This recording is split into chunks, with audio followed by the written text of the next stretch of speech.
Hello everyone, good afternoon. কেমন আছেন সবাই? আশা করি সবাই খুব ভালো আছেন, আর আমরাও ভালো আছি। আমরা আরও একটা নতুন ব্লগে আপনাদের সবাইকে স্বাগত জানাই। এখন বিকেল 4:45 মতো বাজে, আর মা আর আমাদের মামা শ্বশুরের মেয়ে এসছে। তো ওরা দুজন মিলে একটুখানি মামাদের মঠে গেছে, মানে আমাদের গুরুধামে গেছে। আমাকেও বলেছিল, কিন্তু আমি গেলে হবে না, আজকে বৃহস্পতিবার আর বাড়িতে সন্ধ্যা দেওয়া রয়েছে, বিকেলবেলায় টুকিটাকি কাজকর্ম রয়েছে। দুপুরবেলাকার কাজ তো অনেকক্ষণ আগেই হয়ে গেছে। সোনার বাবা 3:30 নাগাদ গাড়িতে চলে গেছে, তারপরে একটু রেস্ট নিচ্ছিলাম। তো এইবার উঠলাম, ভাবলাম ঘরে জানলা দরজাগুলো দেবো, তারপরে টুকটাক যে সমস্ত কাজগুলো রয়েছে সেগুলো করতে হবে, যে জানলা দরজাগুলো দেবো। আর ওই জন্য ভাবলাম অনেকদিন পর একটু বাড়িতেই রয়েছি, আর বিকেলবেলাটা বেশ ভালো লাগছে, তাই ভাবলাম ছাদে যাই, একটু সূর্যাস্ত দেখি, একটু হাঁটাহাঁটি করি, তাহলে ভালো লাগে। কি বলুন তো, সারাদিনে সংসারের কাজকর্ম করতে হবে, এটা ঠিক কথা।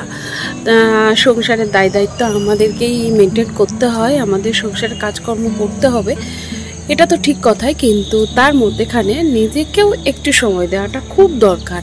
আমরা নিজেরা যদি ভালো না থাকি, তাহলে বাড়ির সকলকে কিন্তু আমরা ভালো রাখতে পারবো না।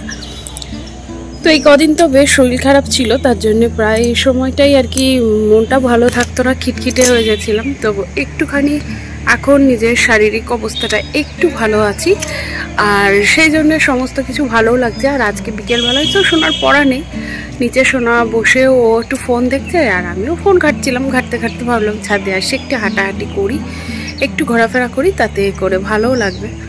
চলুন তাহলে এবার নিচে যাই, নিচে গিয়ে আস্তে আস্তে বাকি কাজগুলো সেরে ফেলি, সন্ধ্যা দেবো, সমস্ত কাজগুলো বাকি রয়েছে।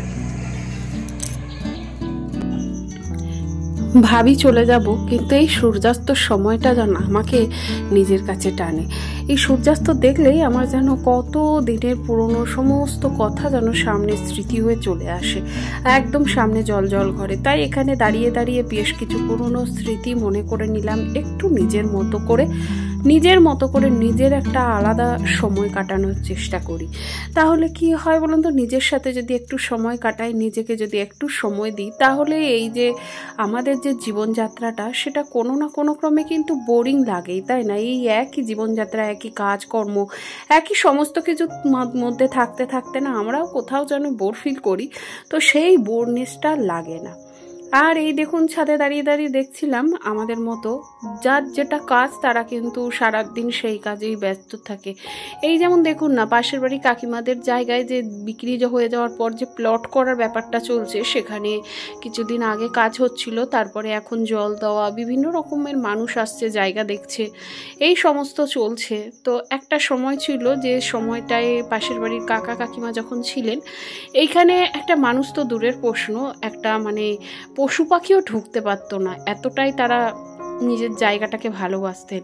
আজকে তারাও চলে গেছেন, তাদের সমস্ত কিছু স্মৃতি নিয়ে চলে গেছে, তবে সেই যে জায়গাটা রয়েছে সেটাই শুধু পড়ে আছে। বর্তমানে হচ্ছে কি, তারা নেই, তবে তাদের অবর্তমানে বিভিন্ন রকমের মানুষ সেই জায়গায় বসবাস করছে, এটাই তফাৎ। তবে সেই স্মৃতিগুলো কিন্তু পড়েই থাকে, তাই না? তাই এই 2 দিন আগে ওই কাকা কাকিমার ছেলে আর কি ওইখানটায় এসছিল, তো সে খুব কান্নাকাটি করছিল। অ্যাকচুয়ালি নিজের জায়গা তো যতই আমরা বলি যে সমস্ত কিছু ভুলে যাব, কিন্তু আমার মনে হয় ভুলে যাওয়াটাও অতটা সোজা নয়, জানেন? যতটা সোজা মনে হয় ভুলে যাওয়া, কিন্তু ভুলে যাওয়া জিনিসটা অতটাও সোজা নয়। নিজের জায়গায়, যেমন আমরা মেয়েরা নিজেদের জায়গা যেখান থেকে ছোট থেকে বড় হই আর কি, সমস্ত কিছু শিখি, সেই সমস্ত মানুষকে পর করে একটা অজানা পরিবেশে এসে নিজেকে মানিয়ে নিয়ে সেটাই তার নিজের জায়গা ভেবে নেওয়া, আর যে জায়গাটা তার ছিল দেখা, সেই জায়গাটা পর ভাবা, এটা যে কতটা কষ্টকর সেটা আমরা বুঝি। আমি তো খুব বুঝি, কারণ আমার ছোট থেকেই এইভাবেই আমি মানুষ হয়েছি। ছোটবেলায় যখন জন্মাই, তারপরে বাবার অবস্থা খুব একটা ভালো ছিল না, 2 বোন আমরা, তাই আমি মামার বাড়িতে রেখেছিল বাবা, যেখানে আমি পড়াশোনাটা করতে পারি ভালো করে। আর এদিকে নিজের কাছে বোন ছিল, তো সেইখান থেকে যখন একটু বড় হলাম, মায়ের কাছে এসেছি মাত্র 3-4 বছর, তারপরেই বিয়ে হয়ে যায়, সেখান থেকে আর একটা জগৎ। ছোট থেকে এই যে পাল্টানো ব্যাপারটা, একটা জায়গায় অস্থায়ীভাবে থাকা, এই জিনিসটা আমি বুঝি। তাই ছোটবেলার থেকে এইটা এতটাই বুঝে গেছি যে মানিয়ে নিয়ে চলা, সবার সাথে মেনে নেওয়া চলা, সমস্ত পরিস্থিতিকে মানিয়ে নিয়ে হাসি মুখে জীবনটাকে পার করা, জীবনযাত্রায় পার করা, সেটা আমি খুব ভালো করেই শিখেছি। তো সেখান থেকে এখন আর আমার কষ্ট হয় না জানেন। সেই জায়গার সেই কষ্টটা কোথাও যেন আমি এখন ভুলে যেতে পেরেছি আমার এই পরিবারের দিকে তাকিয়ে। সত্যি আমাদের এই নন্দী পরিবারটা এতটাই মানে ভালো যে যেখানে যে যার যত কষ্টই থাক, আমাদের এই পরিবারে সবাই যদি আমরা একত্রে হই, সেই কষ্ট যে কোথায় বিলীন হয়ে যায় আমরা নিজেরাও জানি না। তো যাই হোক, ওইদিকে আগামীকালকে কাকা, আমাদের কাকিমা, তারপরে হচ্ছে কাকার ছেলের বউ, মানে যার বিয়েতে আমরা গেছি তারা সবাই আর কি আসার কথা রয়েছে। তবে আমাদের বাড়ি নয়, আসবে দিদিভাইদের বাড়ি, সেখান থেকে তার পরের দিন আমাদের বাড়িতেও আমরা আনবো।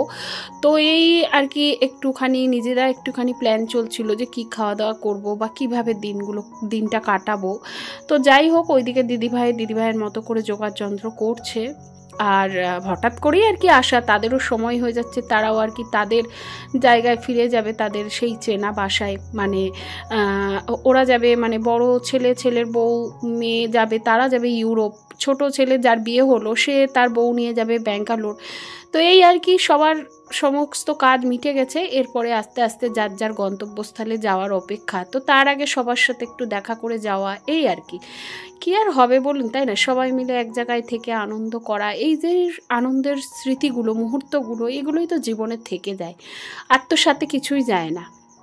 তো যাই হোক, বিকেলবেলা থেকে অনেকগুলো কাজ সেরে ফেললাম। আর এই দেখুন, এখন একটু জল খাবো, বেশ পিপাসা পেয়ে গেছে, তাই এখানে বসে একটু জল খেয়ে নিলাম। আর এরই মধ্যে দেখলাম ওইদিকে মাও কিন্তু চলে এসছে। আসলে মা আমার দিকটা ভেবেই এসছে, কারণ আমি আবার সন্ধে দিতে যাব, তো সেই জন্যে মা সন্ধে দেয়, ওই জন্য মা তাড়াতাড়ি চলে এসছে মঠ থেকে। আর ওই জন্য ভাবলাম আমার তো সন্ধে দিতে হলো না, মা ওদিকে সন্ধে দিচ্ছে। আর আমি ভাবলাম সন্ধেবেলায় একটু কিছু বানানো যাক, ঘরে একটু কিছু খাবো। মানে অনেক দিন যাবৎ সন্ধেবেলার টিফিনটা বেশ একটু জমিয়ে করার ইচ্ছা রয়েছে আর কি। এই আর কি বাইরে এই দুদিন তো শীত সেরকম পড়েনি, তবে আজকে আবার দেখছি বেশ একটু শীতের আমেজ রয়েছে, তাই ভাবলাম আজকে একটু বেগুনি করব। ঘরে অনেক বেগুন রয়েছে, তাই সেখান থেকে একটু কয়েকটা বেগুনের পিস কেটে নিয়েছি। আর দেখলাম বেসনও রয়েছে, শুধু বাড়ন্ত হচ্ছে কালো জিরে আর জোয়ান, এই দুটো জিনিসের প্রয়োজন, দুটোই নেই। তবে যাই হোক, পোস্ত ছিল, সেই দিয়ে কাজ চালিয়ে নিলাম। ওই সামান্য একটু নুন, হলুদ, চিনি, তার সাথে একটু পোস্ত দিয়েছি, আর দিয়েছি 1 চামচ কর্নফ্লাওয়ার, মানে 2 চামচ কর্নফ্লাওয়ার আর 2 চামচ বেসন, সমস্তটা দিয়েছি। আর দিয়েছি একটু খাবার সোডা, ও ব্যাস সমস্তটা মিক্সড করে নিয়ে এই দেখুন তেলের মধ্যে একদম বেগুনিগুলো গরম গরম ভেজে নেবার, সাথে রয়েছে মুড়ি, সাথে চা। এই দিয়ে সন্ধেবেলাকার একটা জমিয়ে খাওয়া দাওয়া আমরা করে নিচ্ছি। আসলে কি বলুন তো, শীত, তারপরে বর্ষাকাল, বাইরে বৃষ্টি হলে এই ধরনের মুচমুচে খাবার বেশ ভালো লাগে। আর সব সময় বাইরে থেকে কিনে আনা খাওয়াটা ঠিক সম্ভবও হয় না, তারপরে সেটা আনহেলদি খাওয়া হয়ে যায়। তো তার জন্য বাড়িতে আমি এইভাবেই বানিয়ে নিই, তাতে বাড়ির খাওয়াটা অনেকটাই স্বাস্থ্যকর হয়, তাই না?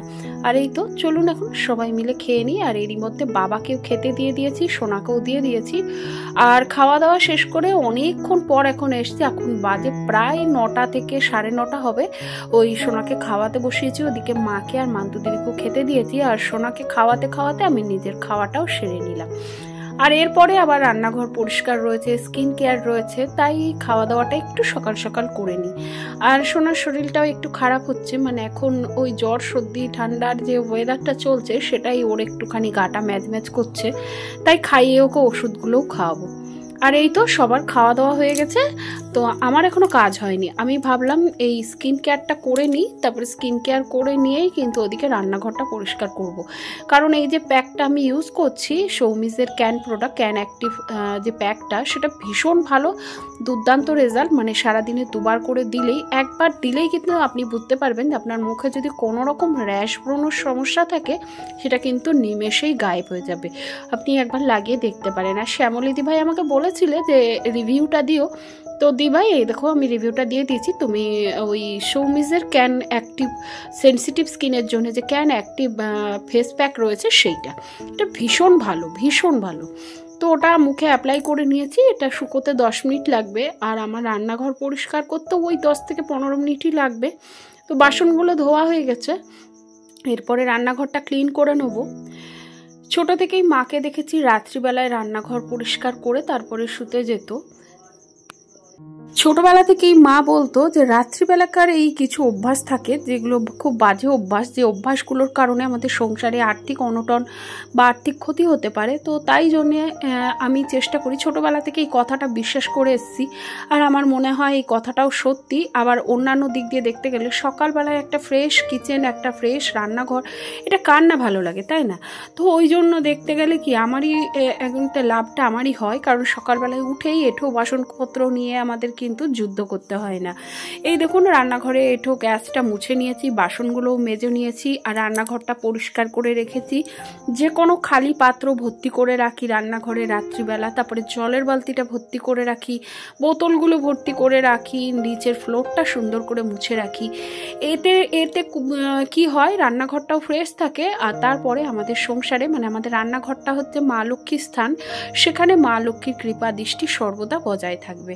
তো যাই হোক, মায়ের এই কথাটা আমি ছোট থেকে শুনে এসেছি, আর আমি এটা বিশ্বাসও করি। তাই দেখুন পরিষ্কার পরিচ্ছন্ন করে এবার নিজের স্কিনটাকে একটু ধুয়ে নিলাম, ওটাকে রাব করে ঠান্ডা জল দিয়ে হাত দিয়ে একটু রাব করে ধুয়ে নিলাম। আর এরপরে একটা ময়েশ্চারাইজার অ্যাপ্লাই করব। ময়েশ্চারাইজারটাও খুব ভালো, তবে এখনও কিনে আনতে পারিনি, তবে আনবো, এনে ব্যবহার করে আপনাদের বলবো যে রেজাল্টটা কেমন। তার আগে আমি কিছুই বলবো না। তো এখন জাস্ট একটা জনসন বেবি অ্যাপ্লাই করে নিয়েছি। তাহলে আজকের ভিডিওটি কেমন লাগলো অবশ্যই কিন্তু জানাবেন। যদি কোথাও ভালো লেগে যায় প্লিজ একটি লাইক করে দেবেন। তাহলে চলুন আজকের ভিডিওটি আমি এখানেই শেষ করছি। সবাই খুব ভালো থাকবেন, সুস্থ থাকবেন। শুভরাত্রি।